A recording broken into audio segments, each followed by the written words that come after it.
Let's call this meeting to order. We'll take a roll. Commissioner Stubblefield will be absent. Her mother passed away this morning. My condolences go out to her. Commissioner Bowens? Here. Commissioner Wade? Here. Commissioner Glover? Here.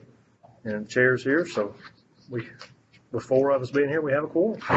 The minutes are before us. Are there any additions or subtractions to them? Move for approval. Second. I've got a motion to approve as written and second by Commissioner Glover. All those in favor say aye. Aye. Any opposed? Let it be known that the minutes carry.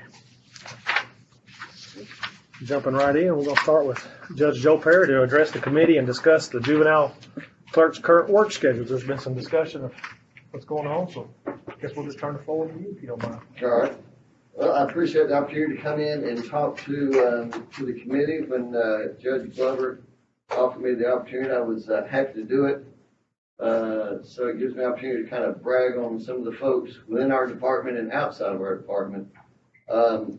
More generally, since the COVID crisis has hit, the Supreme Court has established certain rules that we can operate under. And those have, not that anybody's going to take this off, it's getting kind of warm. And under those rules, initially the court said we could only, both in general sessions court and in juvenile court, could only hear emergency cases and cases involving individuals that are in jail. So we were completely shut down except for those dockets. Then they allowed us to have dockets with 10 people in the courtroom as a max, no matter how big your courtroom was or not. And that went on for a few weeks, and then they went to you can have up to 50% capacity in your courtroom as long as you can maintain social distancing. So me and some of the court officers got in there with our tape measures, and we discovered that we could put 18 people in general sessions courtroom, and that was the max that we could have. They've done similar things over in the juvenile courtroom, and there are seats that are taped off, ones that you can sit in, ones you can't. So that's where we've been operating since then, and since July maybe, and they have not told us that that's going to change anytime soon. So what we are doing is lining people up down the stairs, and as one person comes in, the next person goes out. So it's allowing us to continue to move people, and the reason this has worked is through the efforts of the court officers.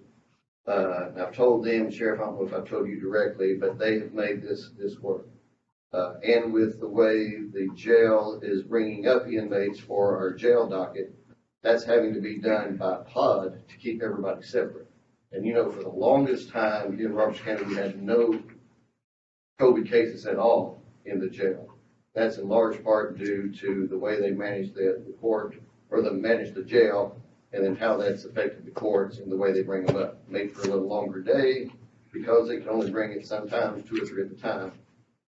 But that just, I mean, we know what long days like. I mean, it's not long days like when Judge Glover first came back into office back several years ago, but I mean, it's been a little longer.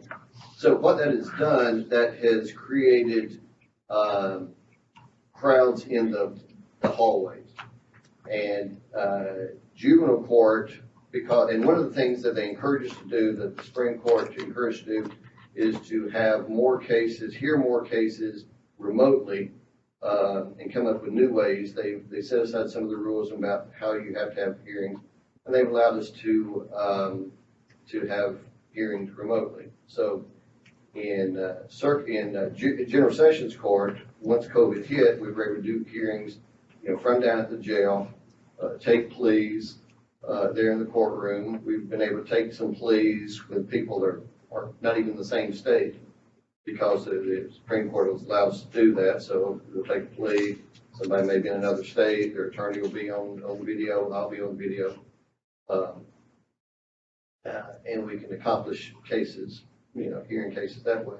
Where it's been the most efficient is in juvenile court, where in juvenile court cases, unlike general sessions cases, you may have 10 or 12 people standing up in front of the court, because you've got all of these stakeholders. You've got the defendant, you've got the attorney, you've got the guardian ad litem, you've got the people from DCS.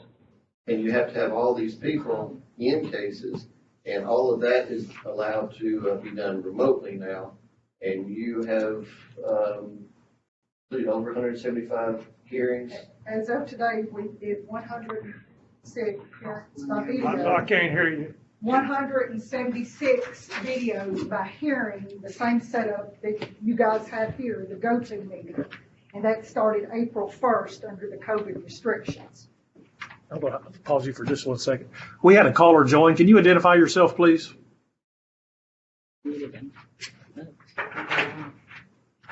Go ahead. They dropped off. Okay, well, I was just moving closer so I could. No, you're fine. So there's been 176 video hearings on the same format or platform that you have here, the go-to meeting. That's who IT set us up with. Mr. Chet Biggers walking down the hall right now. We did foster care review board that's required by statute, again by video, the same setup that you have here. There's been 8 foster care review boards since April 1st with 49 cases. On rotation, we have approximately 80 kids in state custody that has to be reviewed periodically. The juvenile court has experienced 2 COVID positive employees, and because of the telework and the arrangement we have set up, the first employee tested positive on September 6th, and there was limited exposure to 1 employee in the office because they're in teams and rotations. And then we had another employee test positive October 2nd, just recently, and there was no exposure to any person in the office with that particular positive. So, and I'm sure all of you are aware of Davidson County Juvenile Court has had an exposure. They've had to shut down their courts for 2 weeks, completely quarantined. They had to get permission from the Supreme Court to do emergency hearings only. Their judge, their magistrate, a DCS attorney, as well as their director and some other staff were positive. And what we put in place works. It keeps us efficient. It keeps us open. We're in unprecedented times. We're just trying to be efficient and serve our community. We're working under the policies that y'all saw fit to pass, and I think was mandated and recommended as well through Jeff Beamers and also under Supreme Court order.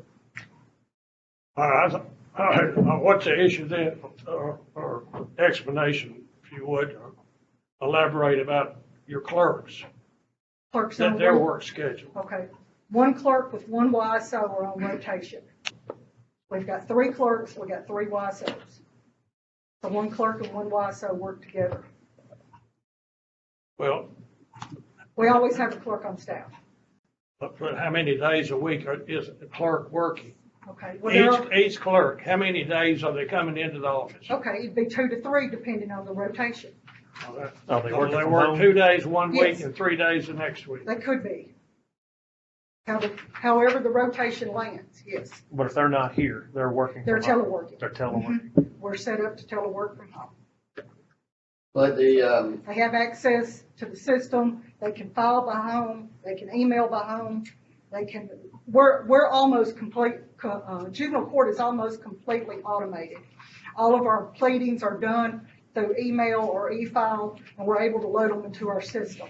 Anything that one does from home, I can see immediately, vice versa.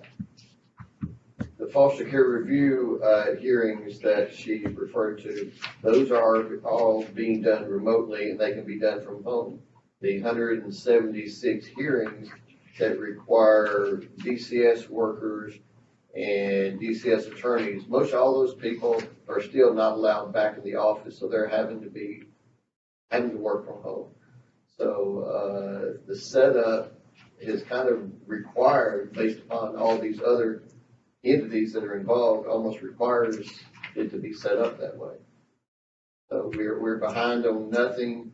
Everything's caught up. All the filings are caught up. All the hearings are caught up. In fact, we're pretty proud to say that we're kind of ahead. We're better than we were before COVID. It seems like things get addressed quicker electronically than personal visits. And I think it's important to know too, with the Department of Children's Services involved, those caseworkers still have to go into homes on referrals. And so there's been quite a few caseworkers that contracted COVID, and the state is still teleworking. DCS is completely teleworking. All of their attorneys are teleworking. And unless we have a case that affects a constitutional right, we don't have to come in person. So when those constitutional rights are affected, we can come in person, but for the most part, attorneys have elected to stay on video to minimize the exposure. But we've had several caseworkers assigned that have tested positive because of those home visits, and we're trying to limit their contact with the court and the people. It was, I guess, ancillary. We didn't realize what we accomplished by doing the GoToMeeting or the video hearings is we also allowed for people to have more privacy on their matters, so more things are being discussed about family and issues in the family, whether it's drug exposure or some type of abuse, where in a courtroom setting, it's a little bit different. So we have actually found some gains. If an attorney wants to file a case, can they do it electronically? Yes, they are filing them electronically. What about the general public? They're filing those in person or electronically. We're getting both. Filings are still accepted at the window in person. Well, I asked you guys to be here because there's been I've got several phone calls, and I think Judge Glover's got several about how many hours were being worked. But it sounds like to me business is being handled in your office. You're actually ahead of schedule on cases. Let me say this. Actually, because of teleworking, we're not confined to that 8 to 4:30. Some business is being transacted, and some things are being filed after 5 and 6 o'clock because it can be done electronically immediately. It's not anything I could have anticipated or envisioned. I'm not IT, but once you start doing it, Sure. it's very impressive what you can accomplish. How long is this program going to continue? The telework sunsets to December. That's when y'all pass it End of the to. year. That answers any questions I have. Do you have any more questions? Any other commissioners in here have any questions? Now, I will say, through our experience after the telework ends or we're out from under COVID, there will be some things that we will still do by video. We also learned that now we don't have to transport children all over the state of Tennessee. Some are high risk, runaway risk, so forth and so on. If we can do this, we don't have to bring them from Memphis, Tennessee and run the transport expense or the risk of the child running away. So we've learned a lot through this experience and expansion of technology. I have to personally admit I didn't know it was readily available, or there's been things we would have done before. Sure. But it's been an improvement altogether. Well, I appreciate the both of you coming and explaining. And I'm happy to answer questions anytime, just a phone call away. thank you so much. Thank you.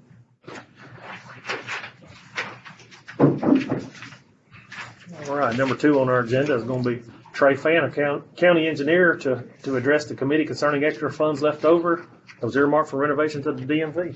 Trey?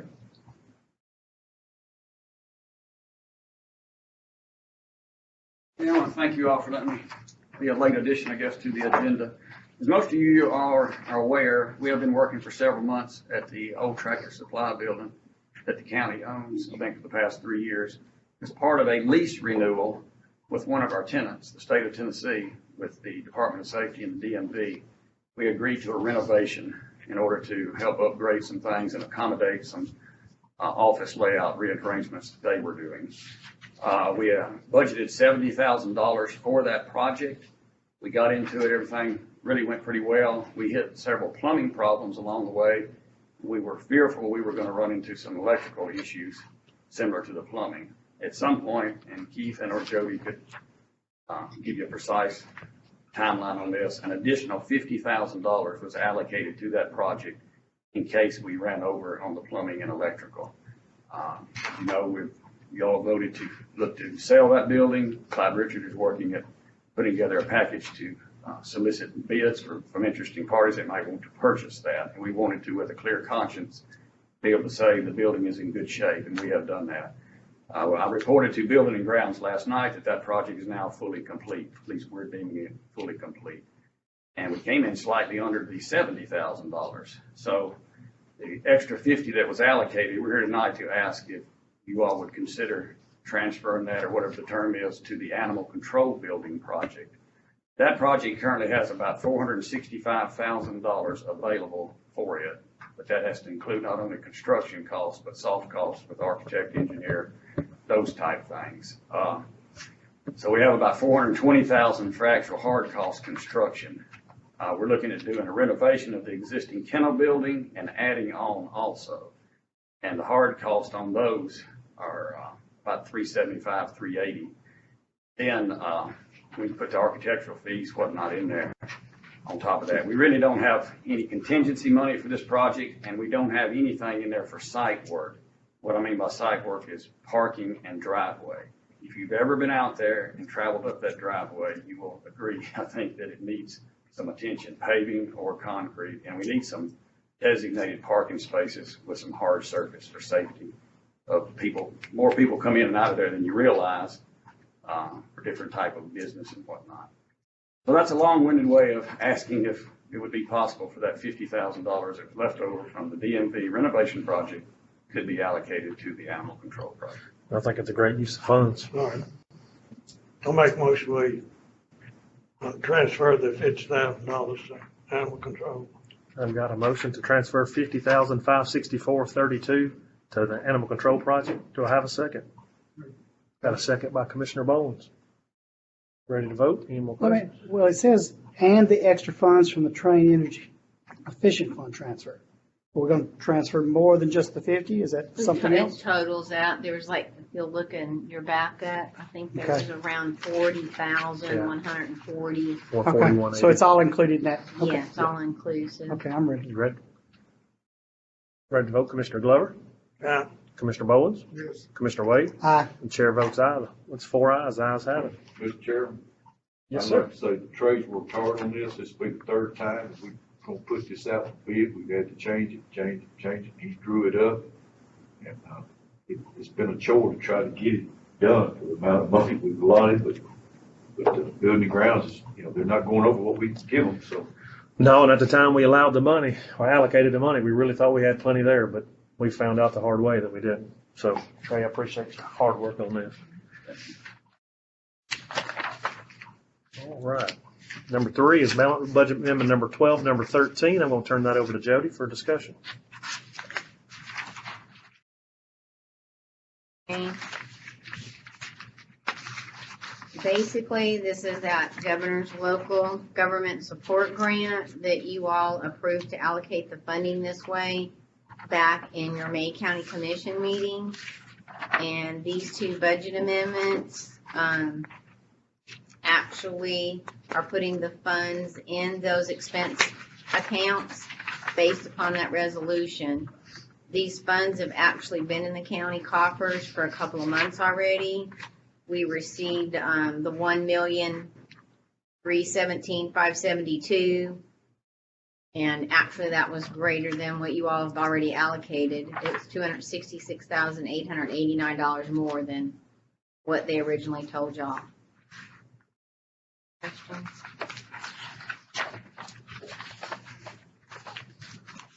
Any questions? Just let me think for just a second. Sure.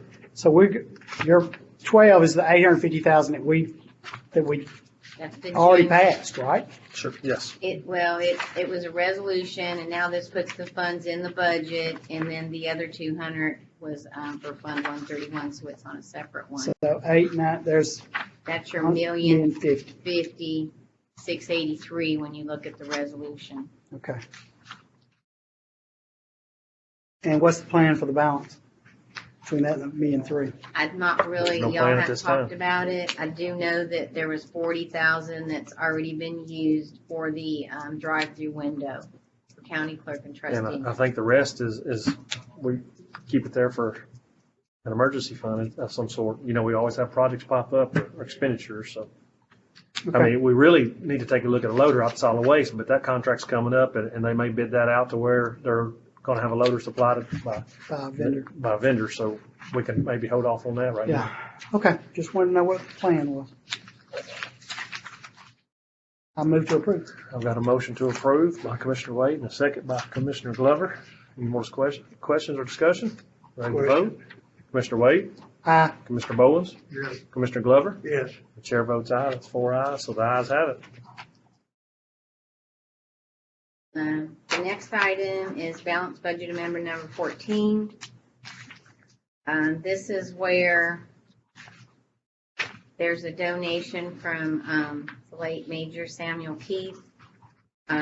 His wife is wanting to donate $671.39 to the animal control. And basically they, that committee wants to go ahead and set that money aside.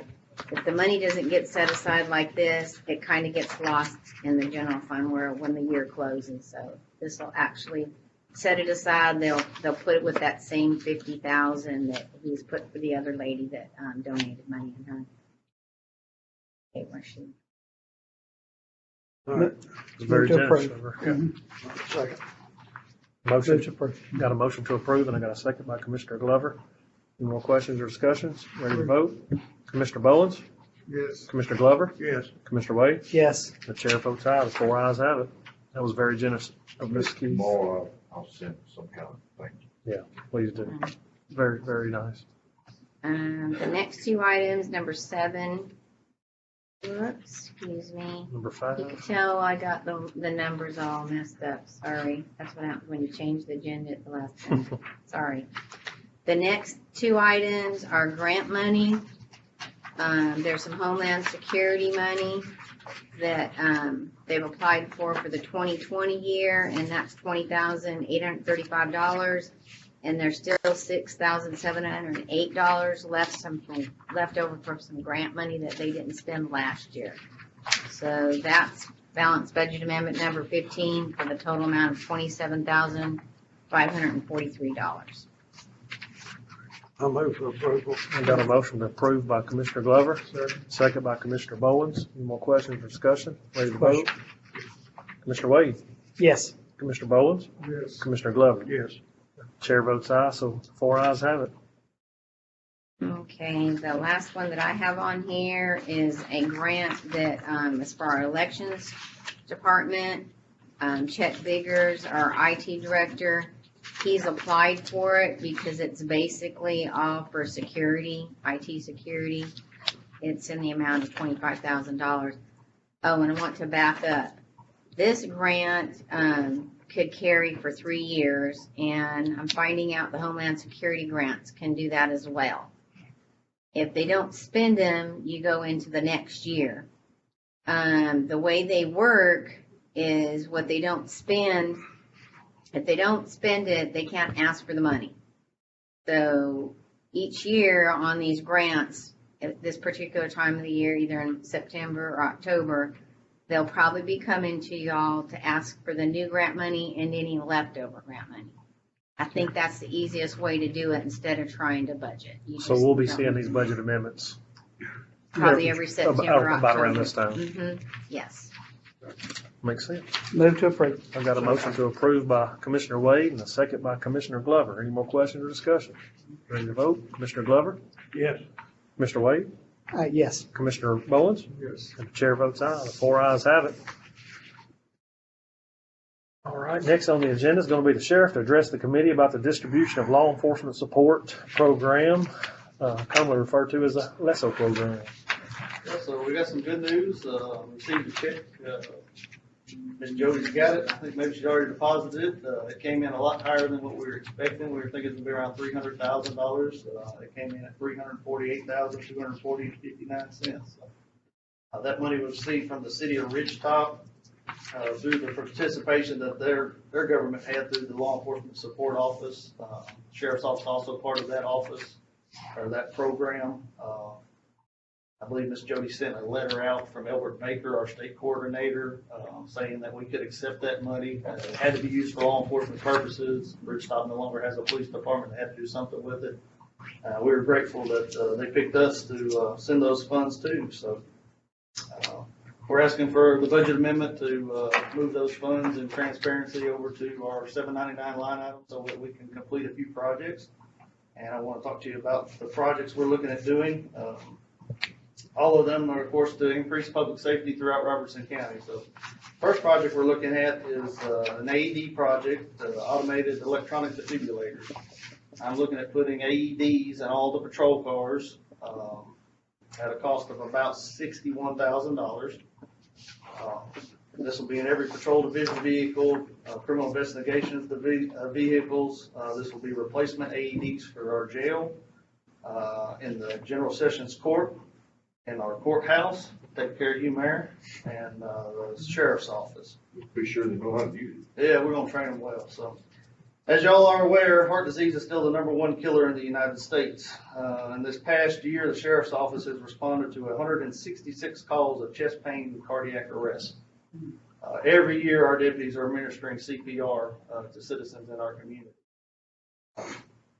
You know anything about AED, you know it increases survival rates exponentially every time they're used. For every minute you save, it's a 10% more chance that person's going to survive. These units we're looking at are ruggedized military spec with an 8-year warranty. They got a 4-year warranty on their battery. They're designed to stand up to the extreme temperature changes in patrol vehicles. That's what they're made for. And we just want to have some more tools to save more lives out in our community. So I think this is a great way to spend some of that money and save some more lives of our citizens out there. That's cheap. They're about $1,200 something a unit, which is very inexpensive. Like I said, they're ruggedized. One of the great things these units do, it walks a deputy through every step of putting the pads on, and it's fully automated. It also has a device for CPR that you put on the person's chest. You know, a lot of people fail at CPR because they don't press hard enough, or they're pressing, too hard. This one actually tells you you're pressing too hard, or press faster, press deeper. It's a really robust system. Sumner County had just bought several of them at their sheriff's office and put them on the road. So I'm excited about getting them out in our community. So I think it'll be a good purchase for us. Not on the taxpayer dollar either, coming out of those funds from Ridgetop. We appreciate that. Our other project we're looking at doing is our simulator replacement. Our old simulator was put in place prior to 2008. It's broken. You can no longer get parts for it or service. It's antiquated technology. It's over 12 years old. The new simulator will have us in compliance with the governor's new law enforcement reform partnership requirements. As part of that, it gives us reality-based training with shoot, don't shoot situations, interactions with training with mental health situations. De-escalations, simulations and courses are offered through the simulator, and it increases our split-second decision making. It's one everybody's going to this reality-based training and using these simulators. Like I said, it's great for us on how we train and keep up with the times, and it's going to have us in compliance with these new training requirements that come out. What's the cost of it? That one's going to be around $100,000. It's a lot of technology. Supposed to be a really good one though. Murfreesboro just put one in. Our guys want to go down there and check it out, but that's kind of a ballpark of what that one runs. Any other questions on the simulator? It actually uses the weapons that we use. Of course, they're simulator guns, but they function just like our regular weapons and stuff. So it's very real life scenario based stuff. Training improvements, I'd already talked to the committee about that a while back, about our range. I don't know if any of y'all have ever been out to the range or not at the landfill. I have. If you've seen it, you know it's pretty primitive, I'll say. To say we have no water out there, no electric. It's out at the landfill. I've shot on better ranges at law enforcement facilities 25 years ago than what we had. It's very basic. It's basically a berm, and we got some gravel lines out there and a little lean-to to get under, and a couple storage places to put our targets. But one thing we would really like to get done, and this has been on our 5-year plan for several years, it's just been one we've had to pull back when we're asked to, trim down the budget or what we're looking at based on budget committee recommendations. So what we're looking at is a range classroom. I would love for y'all to find me a piece of land and build me a training facility somewhere. I don't think that's gonna happen anytime soon. So we're buying a portable classroom, kind of like what you have at your schools and things, where we could move it if that did come down the road, to another facility or something. I think it's probably the smartest way of doing it. We're restricted because it is landfill, about permanent structures and things like that can be placed out there. So, having a portable unit, I think will get us by. We were very lucky, because our relationship with state surplus, Major has developed over the years. Albert Baker, we were talking to him about what we were kind of looking at doing and not having electric out there. We really need to have electric. He said, I got just the thing for you. You got almost a brand new diesel generator, cost $70,000 from FEMA. They brought in for the Cookville tornado. I'll let you have it for $3,500. We already bought that. We didn't want to go somewhere else. That's right. But they took it today out to the range. They went and picked it up down in Nashville. So that was a huge find for us and a great buy for the county. So our range with the portable classroom, it's going to give us more efficiency and effectiveness with our training by providing more time on the range, engaged in training instead of traveling back and forth to the office. Having to pay people going back and forth all the time rather than be sitting down there getting their training done. We train all year in extreme heat, extreme cold, and rain, and currently we have nowhere to recover. So if somebody gets hot, we've had people go down with heat exhaustion out there. There's nowhere for them to go get cooled down or warm up in between their lines of fire and things like that. We're in need of a place where we really need to do some inspections, some cleaning, and some maintenance on these weapons. We don't have that at the range now. It's all outside, hardly any light. You got headlights and flashlights. So this will give us a lighted area indoors to work on those and do all that type of work. Really need a larger area for our defensive tactics training. It's hard to say. Defensive tactics training. We have a very small room downstairs. It's really not big enough, and we put the mats out, and we're learning all that stuff and getting people certified. This is not just patrol, but this is entire sheriff's office corrections. Everybody has to go through that training. So we've got a lot of people going through that training now. And having more space, that's over double the size of that little room we have downstairs for one of these classrooms. That's going to help us space out. We've had to limit how many people we have through our in-services right now because of what's going on with COVID and everything. We do host training for a lot of other law enforcement agencies in Robertson County, so other police departments and stuff that come out, I'll be there for them to use too. So. Have you priced these portables yet? Yeah, they're about $148,000. It's kind of a ballpark on those. So. Then some of the other things we were talking about last time was put some concrete down at the range where the guys are standing. It's easier to clean the brass up. Operate now. That's kind of the plan. Let you know what we're thinking about. All three of these projects are increasing our public safety and our services we provide to the citizens. Glad to keep it off the property tax rolls. Use this money to do that. Knock off some of our 5-year plans too. I'm glad you got the money. We really appreciate it. I'm glad. We help the whole county. Any questions for the sheriff? Are you talking about down the road, are you trying to locate like a building or something where you'd have an indoor? I would love to have a large piece of property that you could do an outdoor range, an indoor range, a driving track. We do a lot of training throughout the year. Having a place to do that for the county, the other agencies within the county would be a great thing. I got on the Austin PGIS looking to see if there any other large parcels of land the county already owns, but I didn't find anything that was suitable for that type of facility. But you're talking about 20 or 30 or 40 acres? Is that? I think that'd be sufficient.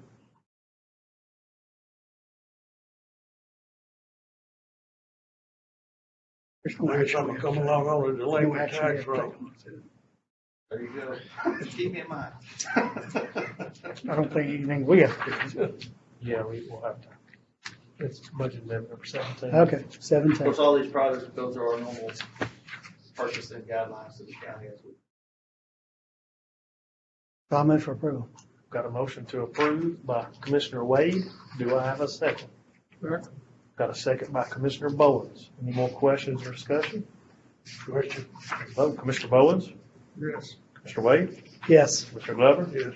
The chair votes aye, so the 4 ayes have it. Thank you very much. Thank you, Sheriff.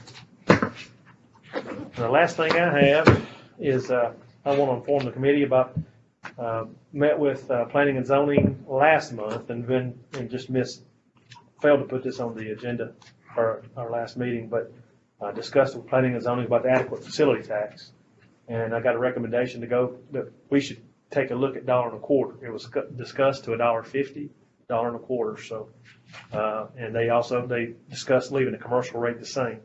I think our goal here is to try to keep property tax as low as we can. And, time to take a look at it. What's the commercial rate? Is it 30 cents? It's been a while since I've seen it. Is 30 cents sound right? Yeah. 30. 30. And we looked at $1.30, went to $1. Right. It's time to revisit. I think we're overdue, but we lowered it from $2 to 70 cents and it didn't help us at all to build growth a long time ago, so. And they're recommending the $1.25. They would have went either way, $1.50 or $1.25, and, They're suggesting to us they're $1. suggesting $1.25. That is correct. Commissioner Hoover, can I ask a question? Absolutely. Ms. Jody, how much overage did we have on the facility tax this last year compared to the year before? Wasn't it around 130,000? It was over, but without the budget book here, I should have my budget book. I'm not really gonna guess, but it was quite a bit over. I thought it was at 130. That sounds right. Sounds. That sounds right. We made progress. We in have. there, Yes. but we can make a little more. Well, there's a lot of growth going on in the county and they need to help pay for the services we're gonna have to provide. Well, why is there no increase on the commercial? Suggest. They just didn't suggest it. But I'll be more than happy the next planning and zoning meeting to bring it up if you. Well, do we have to go to planning and No, zoning? no, absolutely not. Okay. I'm gonna make a motion that we raise the adequate facility tax on commercial to 50 cents. And on the residential, we go to $1.50. That's my motion. I've got a motion to raise commercial to 50 cents square foot and residential to $1.50. Mm-hmm. And I don't disagree with you on the residential. I think that we should be at $1.50. I don't know how much commercial growth we have as far as commercial buildings being built, so. So I've got a motion on the floor to go $1.50 on residential and 50 cents on commercial. Do I have a second? I have a second.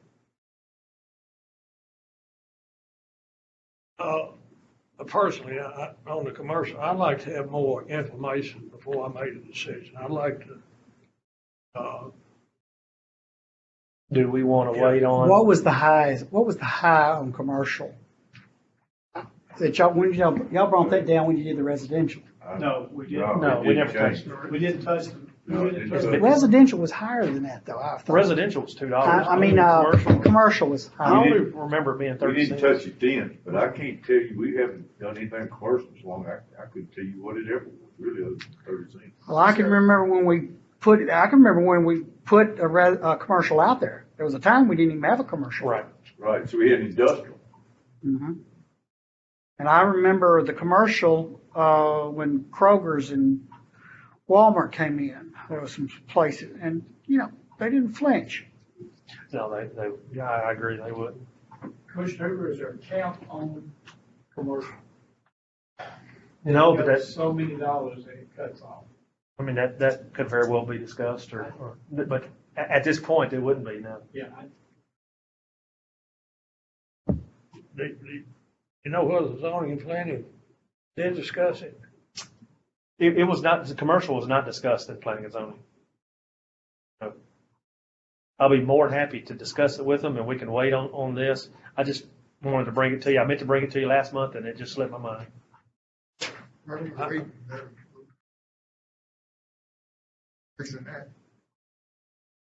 Has anybody, one of the questions I think I asked a few months ago was, has anybody done a survey of all the counties surrounding us?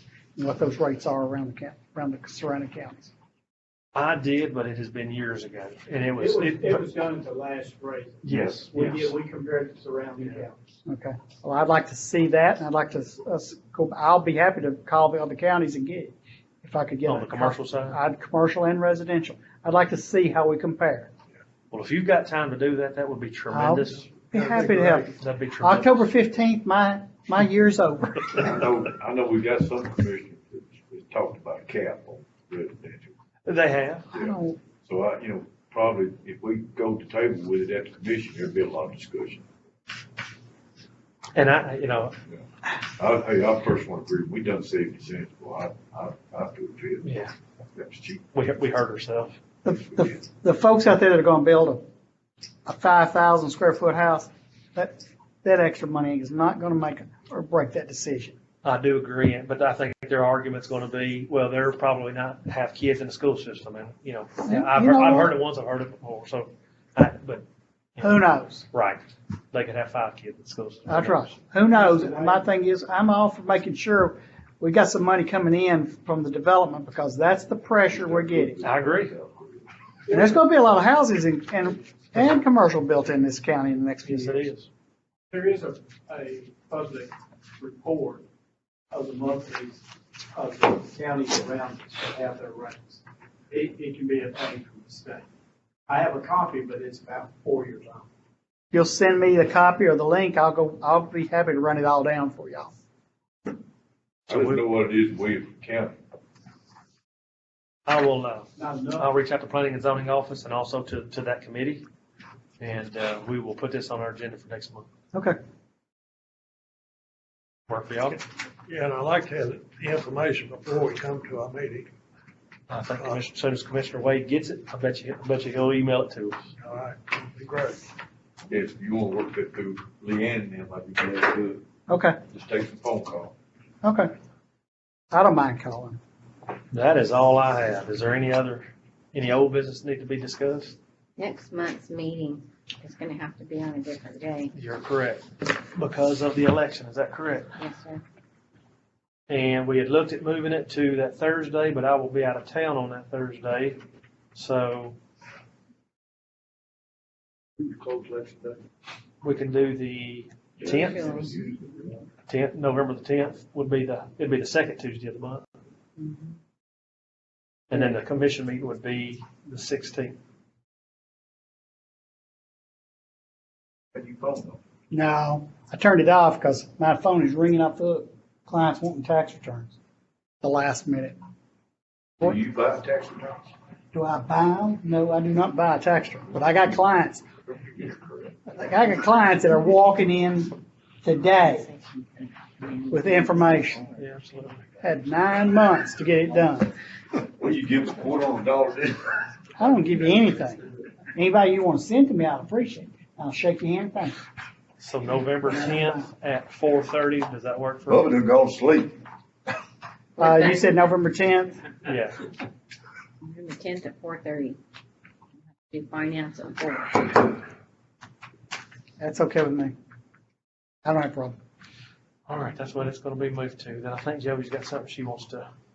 I just wanted to, since I had Amanda Porter here, wanted everyone to acknowledge that she's been working on the 10 CAMS grant with all the different department heads. And I think you've submitted, around 64,000 and change just from the March to June. And then did you tell me you submitted like another 55,000 today for salaries? So the 10 cams, at 125,000 change. And then for the school system, I've submitted through the PA for 15,000. And like she said, that is just for last physical year. We're starting this physical year next week. She's having to meet deadlines. They wanted to make sure we had 30% of it or you would lose the funding. And we've met that because there's a deadline this Friday. Thank you for that. And it's been a big help to me because if she wasn't doing it, I'd have to do it all myself. So right now she's helping her. Save the taxpayer money, that's what we're looking for. You have anything else? Anybody on the committee have anything? Move to adjourn. We got a motion to adjourn, all those in favor say aye. Commissioner Lefferts, second. I got